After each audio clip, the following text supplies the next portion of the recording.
اکبر الدین اویسی نے ریڈیوں کو بھی دیکھا، راؤں کو بھی دیکھا، لیکن اکبر اویسی جب کھڑا ہو جاتا ہے تو کسی ریڈی کی نہ کسی راؤ کی دال گل سکتی ہے۔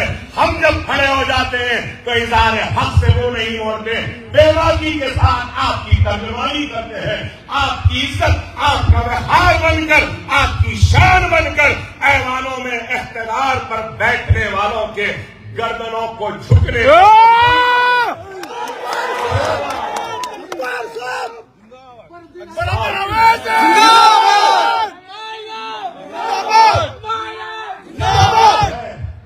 ساتھ ہے تو یہ حال ہے، نو ہو جائے تو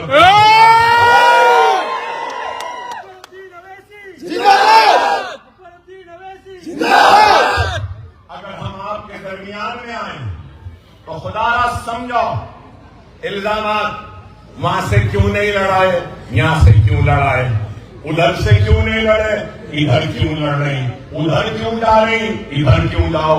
ارے بابا جس کا کام انہیں جانے گا نا، صحیح ہے یا نہیں؟ صحیح۔ اب یہاں اس مجمع میں کئی قابل لوگ، باصلاحیت لوگ، کئی اچھے لوگ، مسجد ہے، مسجد میں امام صاحب، نماز ہوتی تو امامت امام کرتا ہے، تجارت ہے تو تاجر تجارت کرتا ہے، بیمار ہے تو ڈاکٹر علاج کرتا ہے، مقدمے ہیں تو وکیل لڑتا ہے، فال سیلنگ کا ایکسپرٹ، بلڈنگ میستری ایکسپرٹ، اسٹرکچرل ڈیزائن تو اسٹرکچرل ایکسپرٹ، خوبصورت عمارت آرکیٹیکچر ایکسپرٹ، ہر کوئی ایکسپرٹ ہے نا۔ سیاستدان کو معلوم، کرکٹر کو معلوم۔ اب آپ بولو مجھے کرکٹ نہیں آتی، مجھے سیاست آتی، اب میں بولوں گا نہیں میں شیروانی اتارتا ہوں، اب انڈیا کو میں لیڈ کروں گا تو انڈیا جیت سکتی۔ ختم ہو گیا معاملہ۔ اب ڈاکٹر ہے، ڈاکٹر علاج کر رہا ہے، میں کہوں گا نہیں میں شیروانی اتارتا ہوں، ڈاکٹر کا کوٹ میں پہنوں گا، بیمار کا میں علاج کروں گا، ہو گیا اس کا پھر علاج، اس کا پھر علاج۔ وکیل صاحب ہیں، کالا چھپا پہن کے مقدمہ لڑتے ہیں، میں بولوں گا نہیں وکیل صاحب چھپا آپ کا اتارو میرے کو دے دو، شیروانی آپ پہن لو، چھپا میں پہن لوں گا، سزا یقینی پھر یہی ہے حال۔ تھوڑی سی عقل کیا آ گئی، تھوڑا سا شعور کیا آ گیا، تھوڑا سا علم کیا ہو گیا تو بس ہمارا بھائی ہر فن مولا ہو گیا۔ کوئی بھی ہر فن مولا نہیں ہو سکتا۔ میں ہوں قابل، اللہ نوازا خطابت سے تو میں جیسے تقریر کر سکتا ہوں، اس مجمع میں سے شاید بہت کم لوگ کر سکیں گے ویسی تقریر، مگر میں کہوں گا نہیں والا میں تقریر نہیں کروں گا، یا مجمع میں سے کوئی آ جائے تو چیخے گا، چلائے گا، ایک بھی آدمی نہیں سنے گا، ارے دیوانہ ہے کیا بول رہا بول کے چلے جائے۔ تو یہ ہے، خدا را سمجھو میں کسی شخصیت پہ تنقید کر کے ووٹ کو حاصل کرنا نہیں چاہتا، اس لیے کسی کا نام نہیں لے رہا ہوں، مگر جن کا نام نہیں لے رہا ہوں، جن کی طرف میرے اشارے ہیں آپ سمجھ رہے ہیں، ان بیچاروں سے کہنا چاہتا ہوں یہ کانگریس ایک سمندر ہے جو صرف لوگوں کا استعمال کرتی ہے اور ان کو پھینک دیتی ہے۔ کیوں اپنے آپ کو استعمال کروا رہے ہو؟ ان لوگوں کے ذریعے تاریخ بھری پڑی ہے۔ کہاں ہے غلام نبی آزاد، کہاں ہے جعفر شریف، کہاں ہے رحمان صاحب، کہاں ہے وہ بڑے بڑے مسلم لیڈر؟ آج ان سے دور کیوں ہو گئے؟ کیونکہ یہ صرف استعمال کرتے، ارے خدمت کا جذبہ ہے تو آؤ ہمارے کھانے سے کھانا ملا لو، چلو آپ اور ہم مل کر خدمت کریں۔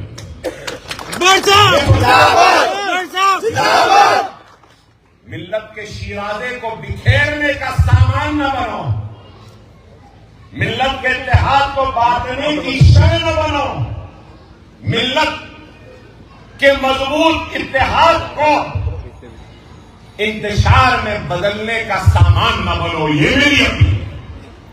خدا را سمجھو مجلس کام کر رہی اور کام کے ذریعے آگے بڑھ رہی ہے، اور اگر بی جے پی ہے، کانگریس ہے تو پھر ٹی آر ایس ہے۔ ہاں ارے بابا کام لینا ہم کو آتا ہے، سب سے ہم سب سے لے رہے ہیں۔ جوبلی ہلز میں ہم مقابلہ کر رہے ہیں، اور اگر کوئی کھڑے رہ کے کہتا ہے کہ ہم نے کیا، کسی نے نہیں کیا، آپ نے، ہم نے، اپنی جماعت اور آپ کے اتحاد نے کام کیا۔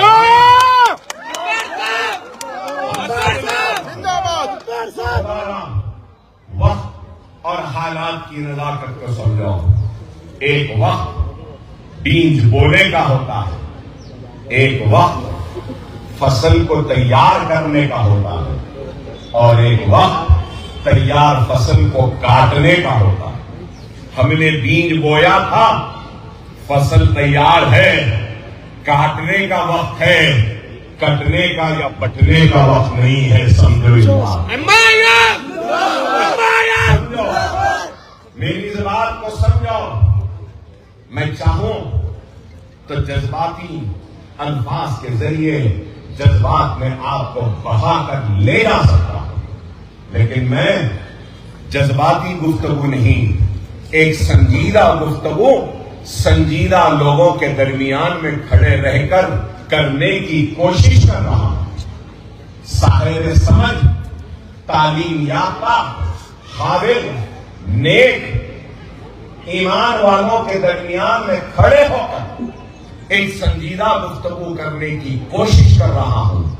یاد رکھو ہم بغیر سر و سامانی کے عالم میں ہیں، ہم کمزور ہیں، اختیار سے محروم ہیں، ہمارے پاس کچھ نہیں ہے، لیکن یاد رکھو ہمارے پاس ایک بہت بڑی طاقت ہے، بہت بڑی طاقت۔ وہ طاقت کیا ہے؟ ہمارے ووٹ کی طاقت۔ خدا را اس طاقت کو سمجھو، اس طاقت کا صحیح استعمال کرو۔ بے شک ہم بادشاہ نہیں بن سکتے، بے شک ہم بادشاہ نہیں بن سکتے، لیکن بادشاہ گر کا موقع،